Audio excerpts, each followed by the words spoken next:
आज student Islamic movement of India के ज़रिए एक अफ्तार पार्टी का एहतमाम किया गया, जिसमें तमाम ही उन लोगों को बुलाया गया जो गौ रक्षक नाम धारक हैं, जो गौ के नाम पर जो है आतंक फैला रहे हैं पूरे हिंदुस्तान में। उनके विक्टिम्स को बुलाया गया है। हमारे साथ पहलू खान के साथ जो अजमत उस टाइम मौजूद थे वो हैं, उनके बेटे हमारे साथ मौजूद हैं, हम उनसे बात करेंगे। क्या कहना है अब जिस तरह से मामला कोर्ट में चला गया है, लेकिन उसके बावजूद जो आरोपी हैं जिनके नाम आपने बाकायदा एफआईआर में दर्ज कराए हैं, उनके ऊपर किसी तरह का कोई एक्शन नहीं लिया जा रहा है। ये तो प्रशासन जाने, पुलिस जाने और वहाँ की हुकूमत जाने, और हमने तो वो नामजद करा दिए, और वो सच्चे नाम बिल्कुल जो हमने सुने, अपने आंखों से देखे और वहाँ पर नामजद कराए, और जो गिरफ्तार और जो 7 लोग गिरफ्तार करे हैं, और उनमें से जो नामजद 6 नामजद कराए, उनमें से अभी तक एक को भी गिरफ्तार नहीं किया।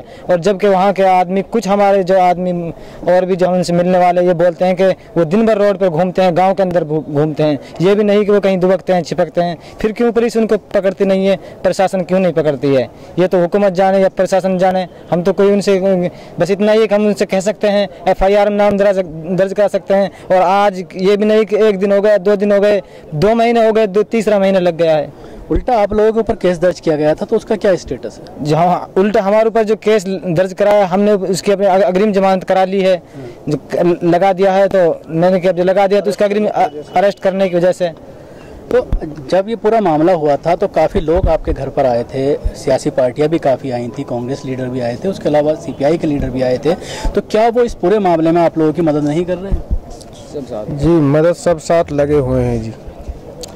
बस एक बीजेपी पार्टी के ऐसे नेता हैं जो वहाँ मिलने भी नहीं गए हैं, ना ही कोई मदद कर रहे हैं। नहीं कांग्रेस पार्टी, केजरीवाल, जितनी भी पार्टियाँ हैं अपने हरियाणा, दिल्ली, तो राजस्थान तक से भी कुछ एमएलए वहाँ से एक्स एमएलए कांग्रेस सरकार के आए हैं, और वह अपनी सी तो पूरी मदद कर रहे हैं।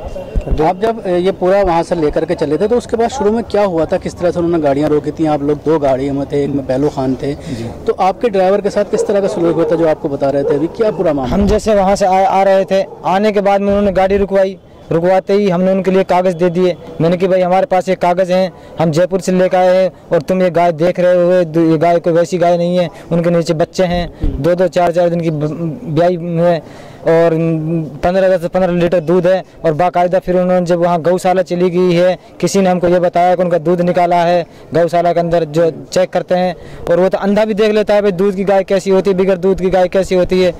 तब हमारी गाड़ी रुकवाई तो हमने उनसे कहा भाई हमारे पास ये डॉक्यूमेंट्स हैं, और हमने गौशाला से लेकर आए, अगर अच्छे लगे तो ये रख लो, फाड़ो मत इनको, अगर फिर भी अच्छे नहीं लगे तो हमें पुलिस के हवाले कर दो। अब उन्होंने कुछ नहीं कहा, सब पुलिस हम ही है, सभी कुछ हैं, उन्होंने अपने हाथ में ले लिया कानून को। अगर हम इतने बड़े जुल्मकार हैं तो हमको कानून के हाथ में देना था, कानून हमारे चाहे हमको सजा करे। कुछ भी लोगों से पूछा था, नाम पूछा था, या जैसे ड्राइवर आपका गैर मुस्लिम था तो उसको किस तरह से छोड़ा? उसको इस तरह से पहचाना था कि हमने जैसे वो कागज़ दिए थे, मेरा नाम उसमें लिखा हुआ था, अजमत नाम लिखा हुआ था, जाति भी लिखी हुई थी, गांव का नाम भी लिखा हुआ था, और जो हमारा नूह मेवा था वो भी लिखा हुआ था, सब उसके अंदर लिखा हुआ था। ये नहीं कि कुछ नहीं, गाय की रकम भी लिखी हुई थी, 75,000 रुपये की मैंने गाय ली थी अपनी, और जो वो था उसके हाथ में पहुँची बधी हुई। जिसने ड्राइवर ने, जिस दूसरा आदमी ने खींचा, उसको पता नहीं चला जो दूसरा आदमी था।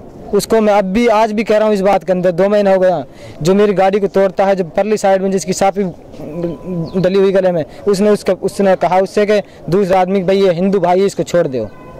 मैं ये नहीं कह रहा, अब भी ये कह रहा हूँ कि अब भी उस आदमी को मैं पहचानता हूँ, और अब भी कहता हूँ। बाकायदा ये कहा गया कि हिंदू है? हाँ, बिल्कुल।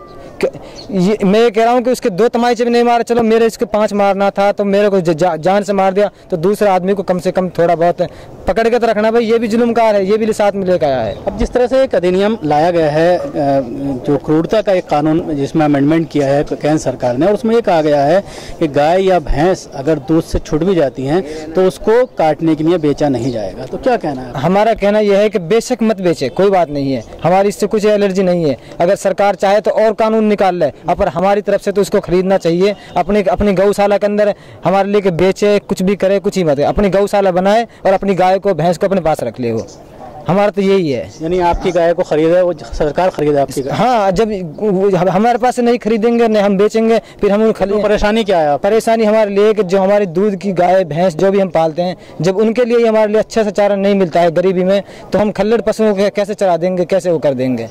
कौन इतना बेवकूफ़ है जो खल्लड़ पशुओं को चराएगा, वैसे ही वो चराएगा इनको। आप क्या कहेंगे, जो ये कानून आया है उस पर क्या कहना है? कि जी मेरा यही कहना है कि जब उसको ये कानून उसने बनाया है तो ये जो गाय या भैंस ये दूध कूद जाती हैं तो इनको सरकार खरीदे और अपनी गौशाला में रखे, हमारे पैसा हमें लौटा दे। अब आगे आप किस तरह से अपनी ज़िंदगी गुजारेंगे? क्या अब दोबारा गाय आप जिस तरह से आपका पुश्तैनी पूरा पेशा है, गाय भैंसे पाल करके दूध बेच करके आप अपनी ज़िंदगी चलाते हैं, तो अब किस तरह से आपकी ज़िंदगी चल रही है और आगे किस तरह की प्लानिंग? अब तो हमारा फिलहाल 2 महीने से सब कुछ बंद है। गाय जैसे हम दूध के बेचते हैं, डेयरी फार्म करते हैं, ये अब तो सब बंद है, क्योंकि जिस दिन से मैं बीमार चल रहा हूँ और घर की हालत कभी कहीं जा रहे हैं कभी आ रहे हैं, वैसे अपने घर की हालत ख़राब है। और अब अगर जैसा ही माहौल चलता रहा, आदमी की ज़िंदगी जाती रही और पिटते रहे कुटते रहे, तो इससे अच्छा है कि काम छोड़ देंगे तभी बर्बाद अच्छा है। अब ये भी कहा जा रहा है कि गाय को पालने के बाद तो छोड़ दीजिए, उसको अब छूना भी नहीं चाहिए मुसलमान। नहीं बिल्कुल है, ये तो कहा ही जा रहा है कि उसको छूने के बजाय उसके बराबर से भी जाना अच्छा नहीं है, गाय के बराबर से भी जाना अच्छा नहीं है। पूरी तरह से दहशत में। हाँ बिल्कुल।